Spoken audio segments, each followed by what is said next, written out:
In this video, we'll be taking a look at 5 college basketball games happening on January 31st, 2026, and providing you with free team picks and total picks for each one of those games, so 10 picks in total. Welcome back to Cash Out Sports. Let's dive right into it. Oh, and don't forget to subscribe and to click the bell icon to get notified as soon as these videos get released, so that you have more time to plan out your bets as we provide these videos on a daily basis. I can guarantee that you'll have all the important information that you'll need on these 5 college basketball games after fully watching this video. One more thing before we start, if you would like to gain access to our best exclusive sports picks to take your journey to the next level, then check out our Patreon in the link down below, where we offer our best single picks, parlay picks, and much more. Now let's get started. Duke versus Virginia Tech. Cassell Coliseum at noon has that noisy, slightly unhinged energy where you can almost feel upset talk in the air before the ball even goes up. It looks like the perfect spot for chaos, but this matchup feels more like a reality check than a trap. Duke comes in playing the kind of basketball that travels, not just home cooking, and that matters a lot in a building that loves to rattle visiting teams. They have been stacking road wins with real authority, walking into hostile gyms and slowly squeezing the hope out of them, possession by possession.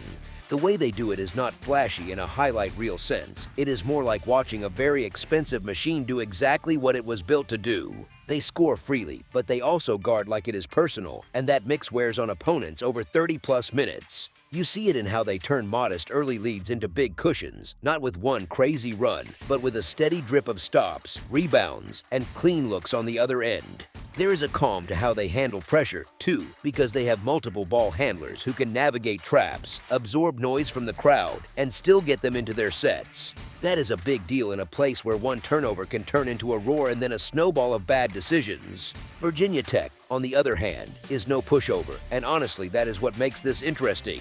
They are a good team, the kind that can sit right on that tournament bubble and make people sweat in March, and they take a lot of pride in what they do at home. Their building is loud, their fans are smart, and they have enough offense to scare anyone when they get rolling. The problem is the margins they live on are thin.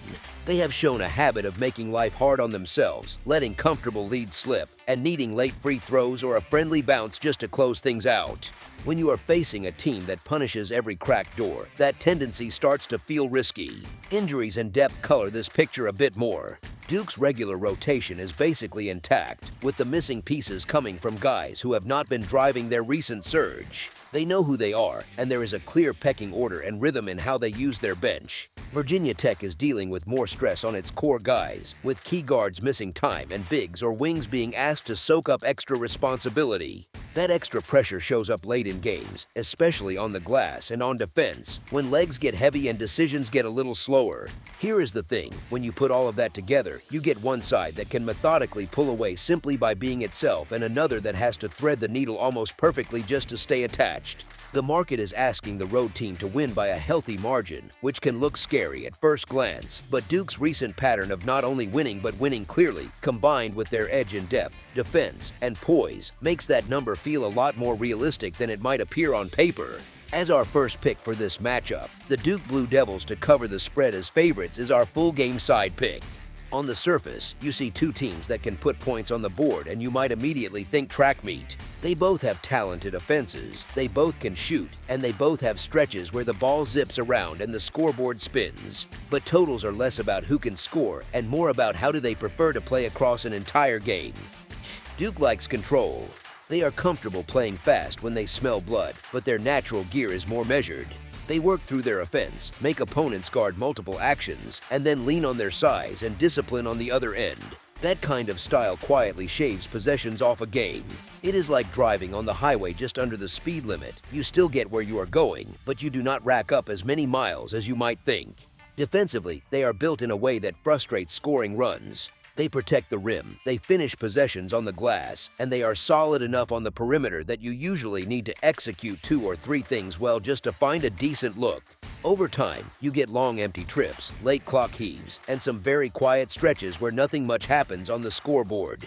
That is why, even with a reputation as a high-scoring group, their games have leaned toward lower totals more often than not. They score plenty, but they also drag the opponent's efficiency down into the mud. Virginia Tech has a bit of a split personality with scoring. There are nights where they get pulled into back and forth shootouts, especially against opponents that are willing to trade early shots and run with them.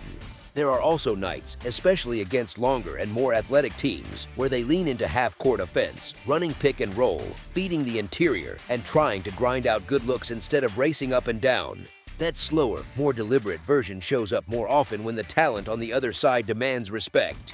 Their overall profile ends up pretty balanced between higher scoring games and lower ones, which tells you something important. The environment and the opponent's style have a big say in how their totals land. When they face a team that forces them to work for everything and keeps things organized, the scoring pace tends to come down. That is exactly the kind of environment Duke creates. Injuries nudge the total picture too. Without one of their better downhill guards at full strength and with questions around some of their depth pieces, Virginia Tech has even more reason to be careful with pace. You do not want to expose a thin rotation to a wild, up-tempo game where foul trouble or fatigue turns the final few minutes into a scramble. From a coaching point of view, keeping things in the half-court, managing possessions, and trusting your sets is the safer path. So what does that look like on the court? Probably a game that feels intense and high level, but not like a pickup run. Duke patiently works through actions, Virginia Tech counters with their own structured offense, and you get long stretches where both teams are locked in defensively and nothing comes easy. There will be some runs, there always are, but if the pace stays under control, those runs are more about 5 or 6 point swings than wild, non-stop fireworks. Even if you get some late fouling or a few quick shots in the final minute, the overall shape of the game leans toward a total that lands a bit short of what a pure two-good offense's reputation might suggest. As our second pick for this matchup, under the projected total is our full game total pick. Cincinnati versus Houston. Picture this. Saturday, Houston, early tip, big cameras, and a building that pretty much feels like a video game cheat code for one team. Since the Fertitta Center reopened, Houston has stacked up a home record of 119-7, and they walk into this matchup on a 15-game home heater that the fans almost treat like a given at this point. Cincinnati shows up with an 11-10 overall mark and a 3-5 record in Big 12 play, staring at a top 10 opponent sitting at 18-2, parked at number 10 in the latest AP poll and graded around 6th nationally in adjusted defensive efficiency. It is not exactly a casual afternoon pickup run for them. They lean on defense too, sitting in that top tier in adjusted defensive numbers and giving up around 67 points per game. But on the other side of the ball, their vibe is much more grind, hope, and see what sticks, sitting near 72 to 73 points per night on pretty average efficiency. Houston, on the other hand, couples that defense with a cleaner scoring engine, ranking inside the top 20 in offensive efficiency, putting up just over 79 points while holding teams to about 62, which works out to roughly a plus 17 margin that does not happen by accident. You see it in how they string together stops, then turn one mini run into a crowd surge, and suddenly a close game feels like it flipped in the space of 3 or 4 trips. That kind of script wears on opponents, especially ones that are already fighting uphill. Recent form quietly tells the same story. Houston just snapped back from a tough road loss at Texas Tech and handled TCU, led by a freshman guard in Kingston Flemings who dropped 27 and logged yet another 30-point neighborhood performance. When your newcomer is doing that in conference play, it takes pressure off everyone else and lets the system breathe. Meanwhile, Cincinnati had to squeeze past Baylor at home, leaning on an almost spotless showing from Baba Miller just to get over the line, which is impressive, but also a little revealing when you think about what happens on the road in a tougher setting. Then there is the history between these two. Cincinnati has dropped 13 in a row to Houston. They are 0-10 straight up in the last 10 meetings and 0-8 in their last 8 trips into Houston, with a separate 9-game road losing streak hanging over them like a rain cloud. It is not just numbers on a page, it is habits, it is confidence, it is that tiny voice in the huddle that remembers how these games usually tilt in this building. And if that is not enough, the health and continuity picture favors the home side too. Houston's identity is stable, physical, and relentless for 40 minutes, with the core group intact and only a wrist question around forward Chase McCarty to keep an eye on, while Cincinnati again has to juggle bodies, with key rotation pieces like Sean Abeb and Jalen Haynes on the injury report. Honestly, when one team knows exactly who it is and the other is still taping things together on the fly, in a hostile spot, you can guess which style usually holds up once the whistles tighten. Put all of that together, the ruthless home environment, the elite defense, the more trustworthy offense, the one-sided head-to-head run, and the way Houston so often turns competitive games into 15-point type wins, and it feels like the favorite has plenty of paths to not only control this matchup, but to stretch the gap past what the line is asking for. As our first pick for this matchup, the Houston Cougars to cover the spread as favorites is our full game side pick. This matchup just has that rock fight with a scoreboard energy, the kind of game where both coaching staffs are secretly fine if the highlight of the night is a hard hedge on a ball screen instead of a flashy dunk. Houston plays painfully slow by modern standards, and the numbers back it up, with around 63 to 64 possessions per game, sitting way down near the bottom nationally in tempo, which basically feels like basketball played in airplane mode. They are not in a hurry, they want every cut to mean something, and they are more than happy if you spend 20 seconds of the shot clock just trying to find a decent angle. Cincinnati moves a bit closer to average at something like 68 possessions, but the pattern shifts when they step up in class. Against stronger opponents, their games tend to get dragged into the mud. Look at some of the recent scores that really matter here. They beat Baylor 67-57. They got clipped 82-68 at Arizona State, where turnovers and missed threes stacked up. And they played Houston already once on January 3rd in a game that finished 67-60. And those are not run and gun numbers. They are hope your trainer packed extra ice numbers. Both teams defend at an elite level, top 10 territory in adjusted defense, and both keep opponents right in that mid-60s scoring zone. That sort of profile usually means long half-court possessions, screens that feel like car crashes, and a lot of possessions where the ball barely even sniffs the paint. Even when a game like this feels tense or chippy or emotional, the scoreboard often lags behind the intensity, which is a strange but very real Big 12 thing. The trend patterns fit the eye test too. Cincinnati has seen the total stay under in 10 of its last 12 contests, many of those being classic conference grinders, where every possession turns into a small referendum on patience. Houston has also leaned toward the under in 5 of its last 7, powered by that defense-first mentality and a tempo that turns each offensive trip into something that feels like a slow-moving appointment with a dentist chair. Here is the thing, you do not even need to know the exact number on the board to feel the tension between how slow these teams are comfortable playing and how stubborn their defenses can be. Houston's home games often hold visiting teams somewhere in the 60s. Cincinnati's offense can lean heavily on one interior creator when things bog down, and both coaches seem perfectly content to walk away with a win that looks like it was played in the late 1990s as long as the film session makes them smile. Every wasted trip, every offensive foul on a screen, every rush jumper with 2 seconds left on the clock nudges the total in the same direction, toward a result where the game feels intense but the final score looks relatively modest compared to what people are used to seeing on a Saturday. As our second pick for this matchup, under the projected total is our full game total pick.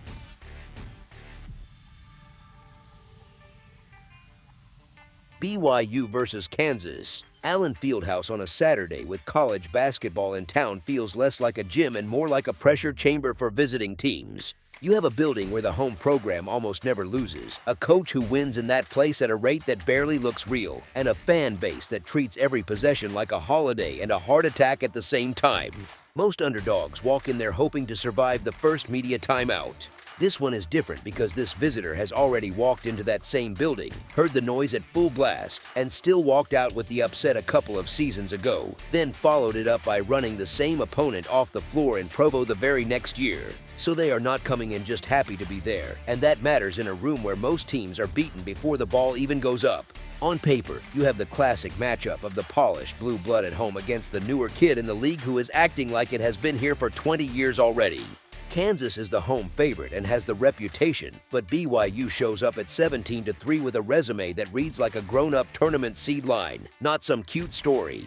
Nearly all of their serious opponents away from home have either been pushed to the brink or flat-out beaten, especially on neutral floors. They already have big-name wins in that setting, including knocking off Villanova and overwhelming Wisconsin, and their 3 losses have come against teams living at the very top of the rankings, so there is no evidence that the lights bother them anymore. Stylistically, that is where this gets fun. Kansas is built from the inside out with a defense that takes away layups and post touches about as well as anyone in the country, anchored by real shot blocking and physical size inside. They want you to see all that paint and think twice about going into the lane, then trust that their length and rotations will clean up the rest. The trade-off is that their defense is much happier to live with jumpers, especially from deep, and they do not gamble for steals all that often, which means fewer live ball turnovers and fewer easy runouts on the other end. Now line that up with what BYU wants to do. They space the floor, they move the ball, and they are very comfortable taking a heavy diet of threes if the defense invites it. They are not trying to win some bruising rock fight on the block. They want to turn it into a shooting contest where their spacing, their confidence, and their depth all start to matter more and more as the game goes on. If Kansas stays true to who it has been and keeps loading the paint, it is essentially agreeing to a game script where BYU gets a lot of clean looks from the outside and plenty of chances to go on those 12-2 style runs that flip a scoreboard in a hurry.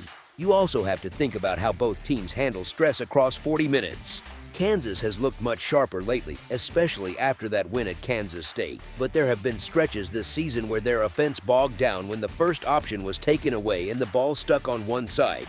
They are still trying to fully blend in their star freshman guard after leg issues that kept him out of games earlier in the year. And as electric as he is, there is always a tiny bit of uncertainty about rhythm and shot distribution when a player like that is being refolded into big minutes. That rarely ruins a team, but it does introduce just enough volatility that closing out opponents by margin becomes trickier than simply winning the game. BYU, on the other hand, has already flashed that ability to keep swinging even when things look ugly for a while. They were buried against UConn, made it uncomfortable late, then went down swinging against Arizona in a game that had pretty much the whole sport peeking in. Most teams facing that kind of schedule pile up at least 1 or 2 double-digit no-show losses. And this group just has not done that. They keep answering runs, they keep their poise, and they have multiple ball handlers who can settle things down when the crowd is howling at them. There is also the small but important detail that BYU has something tangible in its pocket, proof that it can win in this exact building and proof that it can hammer this exact jersey on its own floor when it starts raining threes.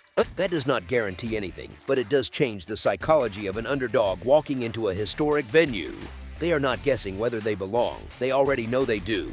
So when you combine the history between these two, the way Kansas tends to let quality opponents hang around because of its slower tempo and preference for half-court execution, the way BYU can flood the floor with shooting, and the fact that the road team has already passed the Fog Allen test once, it becomes very easy to imagine another game that stays within 1 or 2 possessions deep into the second half, even if the home side manages to escape with the win. As our first pick for this matchup, the BYU Cougars to cover the spread as underdogs is our full game side pick. The name value in this matchup screams fireworks. You have a legendary arena, a national broadcast with the pregame circus in the building, and 2 freshman headliners who look like future lottery picks sharing the stage. Most casual fans hear that description and mentally pencil in something that sounds like a video game score. But the way these two actually prefer to play against real opponents with size and talent points to something a little more controlled and a little more tense. Kansas, for all of the highlight dunks from its bigs and the occasional outbursts in transition, is still a program that leans on structure. They are at their best when they control tempo, pound the ball inside, and force you to work for every single clean look at the rim. That sort of approach naturally eats clock, especially when possessions start with post entries, reposts, and multiple actions before anyone even thinks about a tough jumper. In a game of this magnitude, it is very unlikely that they suddenly turn it into a track meet for 40 minutes, because that hands some of their edge away. On the other side, BYU has a reputation for offense, and that is fair, but they are not some irresponsible run-and-gun pickup crew either. This season has shown that they can sit down in a stance, guard through full possessions, and make opponents grind through the shot clock when the matchups demand it. Against teams like UConn and Arizona, you could feel how much pride they took in competing defensively, even in moments where their own shots were not dropping. That same mindset tends to travel into conference road games where every possession feels like a small referendum on seeding and respect. When you mix those two mindsets together, you get a game script that looks a lot more like chess than like a race. Kansas will want to run BYU off the three-point line without overextending itself, then funnel drives toward its shot blockers and trust them to erase mistakes. BYU will be obsessed with getting its defense set, cutting off easy early offense, and forcing Kansas to play in the half court where help can be organized and rebounds can be contested in a crowd.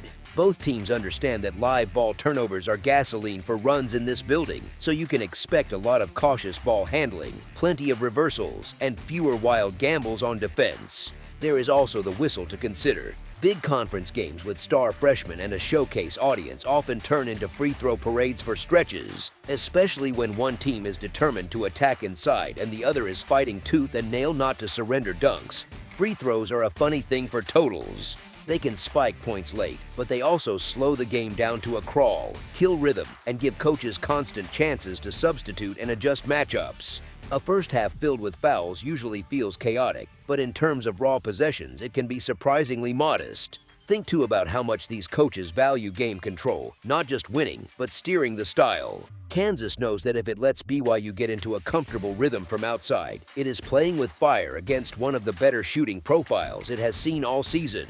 BYU knows that if it lets Kansas live at the rim and on the offensive glass, the crowd will feed off every putback and every and one, and the roof might come off the place. So both sides have every incentive to prioritize defensive focus over pace, which tends to nudge games away from the wild, free-flowing script that would push a number comfortably high. Emotions also cut both ways here. There will be nerves early. Even great shooters tighten up for a bit when the noise hits them in waves and every camera in the country seems pointed in their direction. Those first 10 minutes have a real chance to be a feeling-out stretch where the ball sticks a little more than usual. Players pass up shots they normally take, and both teams are trying to make sure they do not lose the game before they settle into it. If the early stretch leans that way, the rest of the night has to work hard to climb all the way back to an especially big number. By the time you play out the likely paths, you can see a game that is intense, high-level, and absolutely worth watching, but not necessarily the pure scoring spectacle people might picture just from the names on the jerseys. Long half-court possessions, a serious battle over the paint, careful transition defense by both sides, and the natural pressure of the stage all tug the scoring environment downward rather than upward. As our second pick for this matchup, under the projected total is our full game total pick. San Diego State versus Utah State. This one feels less like a regular conference game and more like a season finale with extra caffeine in it. You have San Diego State Aztecs men's basketball walking into Logan to face Utah State Aggies men's basketball, two programs sitting right at the top of Mountain West Conference men's basketball, both already packing their long-term plans for a move to the Pac-12 Conference next season. It is a little like the last episode of a series where everybody knows the cast is changing networks, and this stop at D. Glenn Smith Spectrum becomes the big farewell show for the league. You get the altitude, you get the students practically standing on the floor, and you get that tight gym sound where every whistle feels twice as loud. Odds makers clearly respect all of that, because even with San Diego State's national reputation, the market still leans toward the home floor. That is basically the betting world saying, we trust what Utah State does in this building.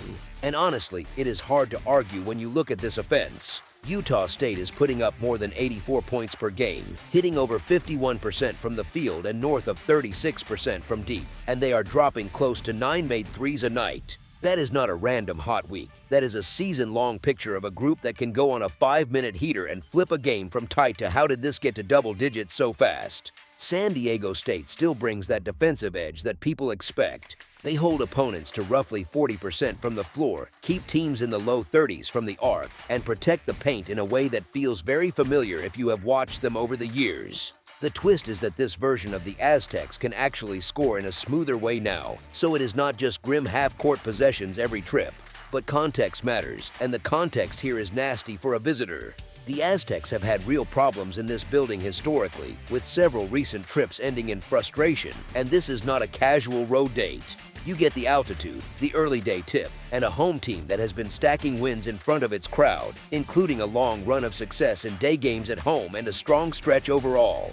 Then you start layering in bodies and health, which makes life even tougher for the visitors. Utah State comes in with a clean sheet on the injury front, while San Diego State is missing its 7-footer Magoon Guad, who is out with a hip issue. On top of that, freshman guard Elsie Harrington sits in that uncomfortable gray area on the roster, but with recent reports tagging him as uncertain for this one. So now you are talking about a slightly shortened front court rotation and a backcourt that might not be fully stocked, trying to handle a deep, confident Utah State group for a full 40 minutes in that environment. Trend-wise, it does not exactly calm the nerves for the roadside either. San Diego State has been excellent overall, winning consistently and looking the part of a contender, but trips to this particular gym have been unkind. They have dropped the majority of their recent visits here, while Utah State just keeps quietly taking care of business at home, even in stretches where results on the highway have been a bit shakier.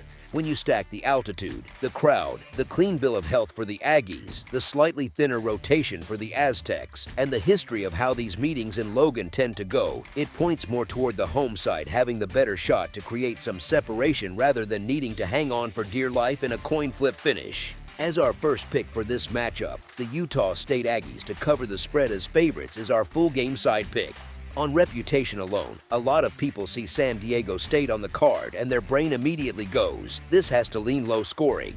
They remember years of slow grind games and plenty of unders, and to be fair, there is some recent truth to that, because several of their latest contests have landed under the closing number. That old brand image is strong. The catch is that this specific San Diego State team scores more freely than that reputation suggests. They are averaging north of 80 points per night, and they have already thrown up numbers like 82 on the road at UNLV, 83 on New Mexico, and a comfortable 70+ in a blowout over Colorado State. So when the pace loosens and space appears, they are not shy about pushing the ball and letting their guards attack instead of walking it up every time. It is still a defensive-minded program, sure, but there is more juice in the offense now than the old stereotype gives them credit for. Utah State, on the other hand, is pretty much built in a lab for higher scoring games. They are sitting at about 84.3 points per game, knocking down more than half of their shots from the floor and almost 37% of their threes, with around 8.5 makes from deep each night. They have already hung 94 on Wyoming and cracked triple digits against Colorado State in league play, which tells you what happens when they get rolling. If you look at their recent run, most of their last 10 games have flown past the posted number, and those comfortable home wins tend to drag the combined score into that weight. How did we get to the 160s territory before you even realize it? Stylistically, this matchup tilts toward more possessions rather than fewer. Utah State spreads the floor with shooting and ball movement, which stretches even a strong defense and forces longer closeouts. That kind of spacing can occasionally lead to a risky pass or two, and San Diego State's guards love attacking those, turning deflections into runouts instead of settling into slow half-court sets. On the flip side, when the Aztecs do get out in transition, Utah State is comfortable answering with quick offense of its own, which keeps the tempo from bogging down. It is a little bit of a feedback loop, where one team running tends to encourage the other to keep the pace up too. Free throws add another quiet layer to this picture. Utah State hits in the low 70% range at the line, and their opponents sit in a similar neighborhood, which is solid enough for a game that might feature a lot of whistles late. With the stakes at the top of the conference, you can easily see a final few minutes that turn into the usual sequence of fouls, timeouts, and trips to the stripe as both benches squeeze every possession. Those are the moments where a total that felt safe suddenly is not, because the clock keeps stopping while points keep coming in ones and twos. There is always a valid counterpunch, of course. San Diego State can absolutely muscle a game into the 60s if they control the tempo and keep Utah State off the offensive glass. We have seen them turn talented opponents into frustrated jump shooting teams before, and that is still in their toolkit. But when you zoom out and look at the current season scoring profiles for both sides, the way Aggies' home games have been playing, and the way endgame situations usually stretch out in high-leverage conference matchups, the more believable script is a night where both offenses have their say and the final score lands closer to something like mid-70s for one side and low 70s for the other than a rock fight stuck in the low 60s. As our second pick for this matchup, over the projected total is our full game total pick. Arizona versus Arizona State. In Tempe, you get one of those rivalry nights where the records act like they do not matter, but deep down everyone knows they really do. The crowd turns it into a mini state fair, neighbors and co-workers split by colors, and the game becomes less about rankings and more about bragging rights on Monday morning. On one side, you have Arizona Wildcats men's basketball rolling into town with that heavy favorite label and a season that looks like a video game save file. They are sitting at 21-0 overall and 8-0 in Big 12 play, and they are not just winning, they are winning by more than 20 points per night on average. The advanced numbers back up the eye test. They sit near the very top nationally in offensive efficiency and also near the very top in defensive efficiency, while still playing at a top 30 pace. That is a rare combo, like a team that hits fast forward without losing control. What really matters for us, though, is how that style travels. On the road, Arizona have not just been squeaking by, they have been covering spreads and doing it with room to breathe. They have a record against the number around 13 to 7 to 1, and in true road games they have covered in most of their tries. Even as a heavy favorite, they have been comfortable front runners, not a team that lets underdogs hang around for storybook endings.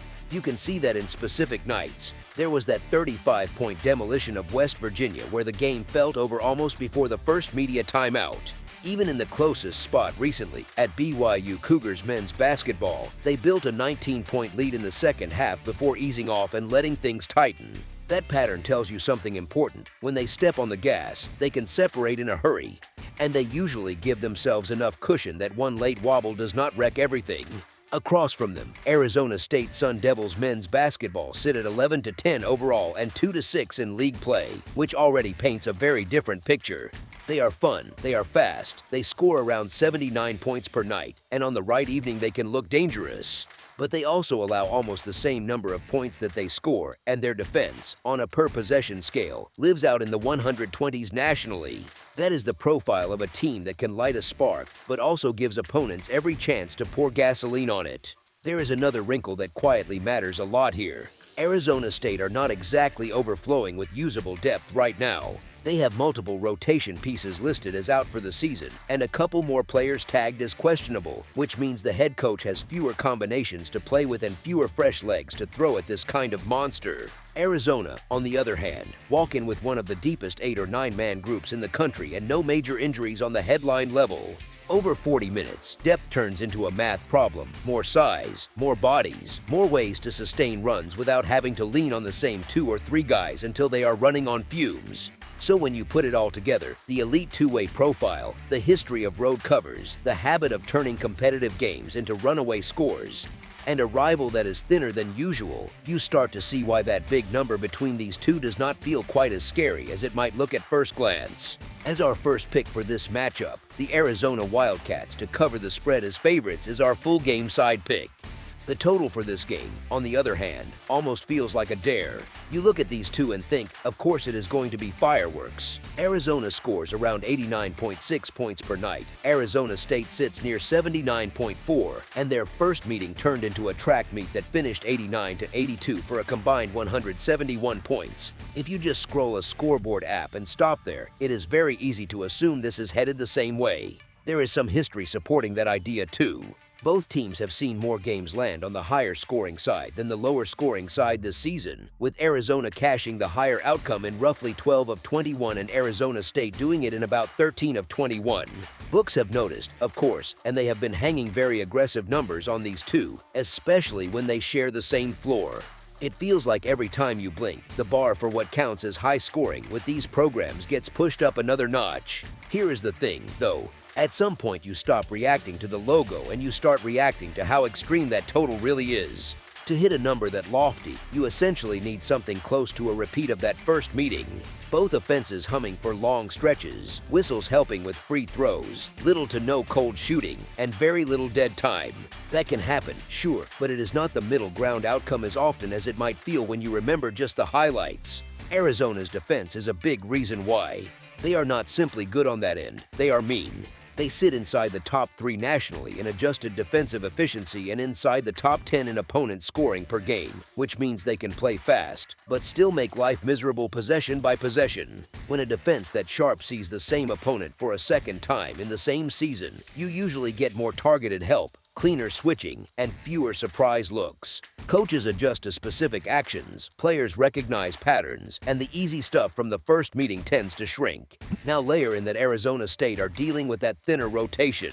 When your bench is shortened by injuries and question marks, long, up-tempo games do not just test your system, they test your stamina. Jumpers come up short a little more often, closeouts arrive a half step late, and the rhythm that drives big totals can get choppy, especially in the last 10 minutes. If the scoreboard ever starts to tilt heavily in one direction, there is also a natural tendency for everyone to shift toward more clock, fewer risky early shots, and fewer extended foul fests. Those quiet little factors shave possessions off the game, and every lost possession is one less chance to chase a monster total.